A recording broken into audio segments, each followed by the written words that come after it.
ఈనాడు editorial page అండి. దీంట్లో విజయసాయిరెడ్డి గారి గురించి వ్యంగ్యబాణంగా వార్త రాయించాడు. ఈనాడు సంపాదకీయం ఎలా ఉంటుందో మనందరికీ తెలిసిందే. సరే, సత్యహరిశ్చంద్ర, మాయా మచ్చేంద్ర ఎవరి మీద? విజయసాయిరెడ్డి గారి మీద. విజయసాయిరెడ్డి గారు సత్యహరిశ్చంద్రుడు రూపంలో కనిపిస్తున్నటువంటి మాయామత్స్యేంద్రుడు, అది వారి యొక్క అర్థం. అదేవిధంగా ఊసరవెల్లి బొమ్మను వేశాడండి. అంటే ఊసరవెల్లిలాగా రంగులు మార్చగలిగినటువంటి వ్యక్తి విజయసాయిరెడ్డి అని వీళ్ళు రాసింది. సోనియా గాంధీని ఇటలీ దెయ్యమని తిట్టి సోనియా గాంధీ సపోర్ట్ తీసుకున్నటువంటి చంద్రబాబు నాయుడులో ఈయనకి ఊసరవెల్లి కనపడలా. మరి నరేంద్ర మోడీ గారిని భార్యనే చూసుకోలేని వాడు దేశాన్ని పరిపాలిస్తాడని చెప్పి బంగాళాఖాతంలో కలపాలి, నరేంద్ర మోడీ దేశానికి పట్టిన దరిద్రం, బీజేపీకి పనిచేసే వాళ్ళందరూ దేశద్రోహులే అని చెప్పినటువంటి ఇదే చంద్రబాబు నాయుడు బీజేపీ పంచను మళ్ళీ చేరటం ఈయనకు ఊసరవల్లిలా కనపడలా. బీజేపీ తోటి అనేక సార్లు కలవటం, అనేక సార్లు విడాకులు తీసుకోవటం, ఆ తప్పు మళ్ళీ చేయని బీజేపీతో కలవనని చెప్పినటువంటి చంద్రబాబు నాయుడులో ఈయనకి ఊసరవెల్లి కనపడలా. ఏదో మనస్తాపం చెంది ఇక ఈ రాజకీయాలు నాకు వద్దు అనుకున్న విజయసాయిరెడ్డి గారిలో మాత్రం ఈయనకు ఊసరవెల్లి కనపడ్డారు. విజయసాయిరెడ్డి అటుగా వెళ్తున్నారంట. ఆయన మీద కామెంట్ చేశారు.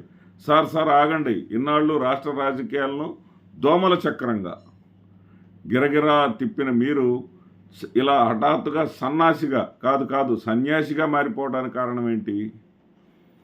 చూడు విలేకరణ, ఆయన ఏది చక్రం, ఎవరు తిప్పేది అంతా భ్రమ, నేను అసలే అబద్ధాలు ఆడలేనాయే, నోరు తెరిస్తే నిజం తప్ప ఇంకేమీ రాని శుద్ధపూసను, నాలాంటి సత్పురుషుడు నేటి తుచ్చి రాజకీయాల్లో ఎలా మనగలడు చెప్పు, అందుకే ఈ బాహ్య ప్రపంచానికి దూరంగా మొక్కలతో మమేకమై పశువులతో కలిసి పచారులు చేస్తూ పరిపుష్టంగా బతకాలని నిర్ణయించుకున్నాను. అంటే వెటకారం అన్నమాట. ఈ వెటకారం చంద్రబాబు నాయుడుని వదిలేసి మరి ఇతర పార్టీల్లోకి వచ్చిన వాళ్ళు చంద్రబాబు నాయుడు తోటి మానసికంగా ఇబ్బంది పడి అసలు రాజకీయ తెరపై నుంచి మరుగైనటువంటి వాళ్ళ మీద కూడా ఈయన ఇలాగే రాస్తే బాగుండేది. మరి ఈ విలేకరు ప్రశ్నిస్తున్నాడు, పశువులతోనా? సరే, కానీ అబద్ధాలు ఆడలేను అన్నారు అంటే ఇకపై ఎప్పుడు ఆడరా? లేదు నాయన, అంటే ఇన్నాళ్ళు అబద్ధాలు ఆడారన్నమాట.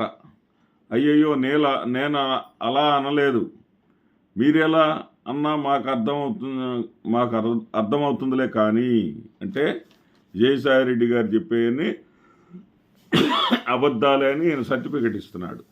ఎందుకంటే ఈయనన్ని నిత్యం నిజాలు రాస్తున్నారు. ఈనాడులో పచ్చి అబద్ధాలు రాస్తారు. వాళ్ళకు అవసరమైనటువంటి అంశాలనేమో భూతత్వంలో చూపిస్తారు, అవసరం లేని అంశాలనేమో రాయరు. ఇది పెద్దిరెడ్డి రామచంద్రారెడ్డి అటవీ భూములు అని చెప్పేసి 25 ఏళ్ల తర్వాత వార్తలు రాస్తారు. పెద్దిరెడ్డి రామచంద్రారెడ్డి ఫామ్ హౌస్కి ఆనుకొని ఉన్నటువంటి చంద్రబాబు నాయుడుకు చెందినటువంటి ఫామ్ హౌస్ భూములు మాత్రం వీళ్ళకి కనపడవు.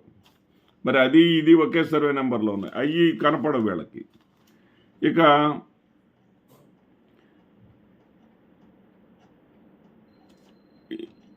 ఇక్కడ ఎప్పుడు చిత్తుగా ఓడిపోయి చెప్పులేయించుకున్నాక అనే ఒక ప్రశ్న వేశాడు. అంటే ఈ జ్ఞానోదయం మీకు ఎప్పుడైంది? చిత్తుగా ఓడిపోయి చెప్పులేయించుకున్నాక, లేక విచారణకు హాజరు కమ్మని సమన్లు అందుకున్నాక?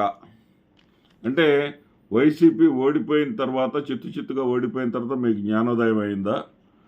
ఇక ఎటు కూటమి ప్రభుత్వం మిమ్మల్ని వదిలిపెట్టదు, విచారణకు మిమ్మల్ని పిలిపిస్తుంది అనేటటువంటి భయంతో మీరు ఈ నిర్ణయం తీసుకున్నారా అని విలేకరు అడిగాడండి. కాదులేవయ్యా, ఏదో ఒక ఫైన్ మూమెంట్ అందుకే సర్వం త్యజించడానికి సిద్ధమయ్యాను.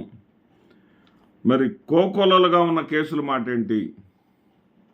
మరి చంద్రబాబు నాయుడు గారి మీద ఉన్న కేసుల మాట ఏంటి? జగన్మోహన్ రెడ్డి గారి మీద ఆయన క్విడ్ ప్రోకో జరిగిందని, ఏదో ఎవరో ఆయన సంస్థల్లో పెట్టుబడులు పెట్టారన్నటువంటి కేసులు జగన్మోహన్ రెడ్డి గారి మీద ఉన్నవి. మరి చంద్రబాబు నాయుడు గారి మీద అలాంటి కేసు కాదే. అసలు ప్రభుత్వంలో నుంచే తనకు నచ్చిన వ్యక్తులకు ఆయన డబ్బులు కేటాయించేసి మళ్ళా వాళ్ళ దగ్గర నుంచి డబ్బులు తెచ్చుకొని తన పార్టీ ఖాతాలో వేయించుకున్నాడు అనేది కదా. మరి దీనికి ఈ కేసుల గురించి ప్రస్తావించేటటువంటి దమ్ము, ధైర్యం, నీతి, నిజాయితీ నీలో ఉందా ఈనాడు వారు? తర్వాత అమ్మ దొంగ, ఇన్నాళ్ళు మీరందరూ అందిన కాడికల్లా కన్నాలేసి ఇప్పుడు భక్తి ముసుగేసుకొని మాకేం తెలుసు, మాకేం తెలియదు అని అరిస్తే జనం ఊరుకుంటారు అనుకున్నారా? అంటే ఇక బాగా మెక్కేశారనమాట వీళ్ళందరూ. వైసీపీ వాళ్ళు మెక్కేశారు, టీడీపీ వాళ్ళు శుద్ధపోసలు అనమాట. చంద్రబాబు నాయుడు గారు 2 ఎకరాల పొలం నుంచి 1000 కోట్లకు ఆయన వచ్చాడు. ఆయన నీతిగా నిజాయితీగా పంపించాడు. ఈ ఈనాడు వ్యవస్థాపకుడైనటువంటి రామోజీరావు గారు ఇంటింటికి గ్యాస్ సిలిండర్లు మోసినటువంటి వ్యక్తి. ఈయనేమో రాష్ట్ర వ్యాప్తంగా లక్షల కోట్లు సంపాదించాడు. వీళ్ళు మాత్రం కష్టపడి సంపాదించుకున్నారు. అదే జగన్మోహన్ రెడ్డి గారు, విజయసాయి రెడ్డి గారు ఒకవేళ వాళ్ళు ఏమైనా ఆస్తులు సంపాదించితే వాళ్ళు మాత్రం దేశాన్ని దోచుకున్నారు, రాష్ట్రాన్ని దోచుకున్నారు. ఇది వీళ్ళ భాష, పరిభాష. టీడీపీ అంటేనే తీసుకో, దోసుకో, దాచుకో అనేటటువంటి పార్టీ అనేటటువంటి విషయాన్ని,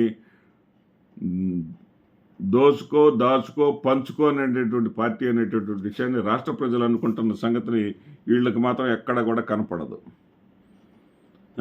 వీళ్ళు ఓసరవెల్లి అని విజయసాయి రెడ్డి గారి అనే అర్హత వీళ్ళకు ఉందా లేదా అనేది వీళ్ళు అర్థం చేసుకోవాలి. వీళ్ళకి అర్థం కాదు కూడా. ఎందుకంటే నిజాలు చెప్పేటటువంటి ధైర్యం ఉన్నటువంటి జర్నలిజం అయితే మనం దీని గురించి చర్చించుకోవచ్చు. సరే, ఇంకొక ప్రశ్న వేశారండి. పోనీలండి, ఇదైనా చెప్పండి. పదవిలో ఉన్ననాళ్ళు ప్రతిపక్షాలను పచ్చిబూతులు తిట్టారు కదా, ఇప్పుడు పద్ధతికి పంచి కట్టినట్టు మారిపోయారంటే ఎలా నమ్మటం? పదవిలో ఉన్నవాళ్ళు విజయసాయి రెడ్డి గారు పచ్చిబూతులు ఆయన ట్విట్టర్ ద్వారా కొంచెం ఘాటుగా ప్రస్తావించిన మాట వాస్తవమే. అయితే ఇక్కడంతా శుద్ధపూసలే ఉన్నారు. శాసనసభ సాక్షిగా విజయవాడకు చెందినటువంటి ఎమ్మెల్యే బోండా ఉమ, రే నా కొడకల్లారా పాతేస్తా అన్నది వీళ్ళకి వార్త కాదు. అంటే తెలుగుదేశం పార్టీ వాళ్ళు, తెలుగుదేశం పార్టీకి చెందిన వాళ్ళు ఏ భాష అయినా వాడవచ్చు. వైఎస్ఆర్సీపీకి చెందినటువంటి నేతలు వాడినటువంటి భాష మాత్రమే వీళ్ళకి బూతు భాషగా కనిపిస్తుంది. ఒకప్పుడు తెలుగుదేశంలో పనిచేసి తర్వాత వైఎస్ఆర్సీపీలో కూడా మహిళా నేతగా ఎదిగినటువంటి రోజా గారి మీద వీళ్ళు వాడినటువంటి భాష ఒకసారి కానీ గుర్తు తెచ్చుకుంటే ఆ భాష గురించి రాసేటటువంటి కనీస సాహసం కూడా చేయనటువంటి ఈనాడు పత్రిక విజయసాయి రెడ్డి గారికి నీతులు చెప్తుందనమాట. బూతులు వాడారు మీరు, ఇప్పుడు ఒకసారిగా మారిపోయామంటే ఎలా నమ్ముతారు సార్ అని చెప్పేసి అంటా ఉన్నారు. దానికంటే విజయసాయి రెడ్డి గారు ఇచ్చినటువంటి సమాధానం అయితే బూతులేమిటి, నీతులేమిటి, అంతా భాషే కదా, నా భాషా పరిజ్ఞానం కాస్త ఉదారంగా భావితరాల కోసం ప్రదర్శించాను అని అన్నాడంట. ఈయన దానికి సమాధానం అంట, ఆహా, బూతులను భాషా పరిజ్ఞానంగా గుర్తించేంతటి ఔదార్యం మీకు, మీ పాత పార్టీ వారికి తప్ప మరెవరికీ ఉండదు. అవును, ఇదొక వెటకారం. అంటే బూతులు మాట్లాడని శుద్ధపూసలు వీళ్ళు. ఉప ముఖ్యమంత్రి పవన్ కళ్యాణ్ మాట్లాడేటటువంటి బూతులు పబ్లిక్గా మీటింగ్లో చెప్పు తీసి మరీ మాట్లాడినటువంటి భాష వీళ్ళకి కనపడదు, వినపడదు. చెవులు మూసుకుంటారు, కళ్ళు మూసుకుంటారు. వాళ్ళకి గిట్టన పార్టీ అయినటువంటి వైఎస్ఆర్సీపీ కానీ లేదా మరొక పార్టీ వాళ్ళు కానీ చేసేటటువంటి మాత్రం వీళ్ళకి భూతత్వంలో చూపిస్తారు. మీ బతుకులు మారవా? మీ పద్ధతులు మారవా? అంటే మీరు చెప్పిందే నమ్ముతున్నారు. మీరు చెప్పిన మాటలు నమ్మి జగన్మోహన్ రెడ్డి గారు మొన్న ఓడిపోలా. జగన్మోహన్ రెడ్డి గారు స్వయంకృతాలు. ఏమి చేయాలో అటు పరిపాలనే కాదు, ఇటు పార్టీని కూడా పరిరక్షించుకోవాలి, కార్యకర్తలను కూడా చూసుకోవాలనే దాన్ని విస్మరించి సైన్యం లేకుండా యుద్ధం చేసి నష్టపోయాడు తప్ప మీ గాలి మాటలు, మీ గాలి కబుర్లు నమ్మి అధికారం మారిందనుకుంటే అంతకన్నా చేతకానితనం ఇంకొకటి ఉండదు, అంతకన్నా అమాయకత్వం మరొకటి ఉండదు. నమస్తే.